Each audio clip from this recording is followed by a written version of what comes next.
നടൻ ഷൈൻ ടോം ചാക്കോയുടെ പിതാവ് CP ചാക്കോയുടെ മൃതദേഹം സംസ്കരിച്ചു. തൃശൂർ മുണ്ടൂർ പരികർമ്മല മാതാ പള്ളിയിലാണ് സംസ്കാര ചടങ്ങുകൾ നടന്നത്.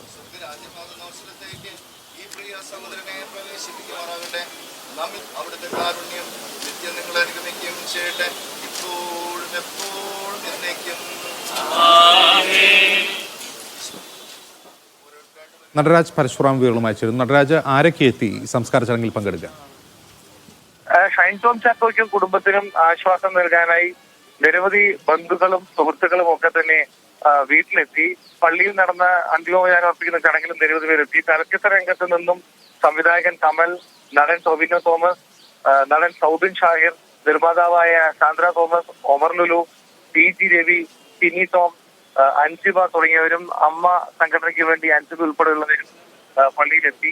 എന്തായാലും രാവിലെ മുതൽ തുടങ്ങിയ ചടങ്ങുകൾ അല്പസമയം മുമ്പാണ് അവസാനിച്ചത്. വീട്ടിലും നിരവധി പേരാണ് അന്തിമോപചാരം അർപ്പിക്കാൻ എത്തിയത്. നമുക്കറിയാവുന്നതുപോലെ വൈകാരികമായ ചില രംഗങ്ങൾ കൂടി നമുക്ക് സാക്ഷിയാവേണ്ടി വന്നു. പനിക്കിനിടയിലും ഷൈൻ ടോം ചാക്കോ ആംബുലൻസിലാണ് വീട്ടിലെത്തിയത്. ഷൈൻ ടോമിന്റെ അമ്മയും സ്ട്രക്ചറിലാണ് കൊണ്ടുവന്നത്. ഇവർ സ്ട്രക്ചറിൽ ഇരുന്നുകൊണ്ട് തന്നെ ചാക്കോയ്ക്ക് അന്തിമോപചാരം അർപ്പിക്കുന്ന ദൃശ്യങ്ങളൊക്കെ തന്നെ ഏറെ വൈകാരികമായിരുന്നു. എന്തായാലും സംസ്കാര ചടങ്ങുകൾ ഇപ്പോൾ പൂർത്തിയായിട്ടുണ്ട്.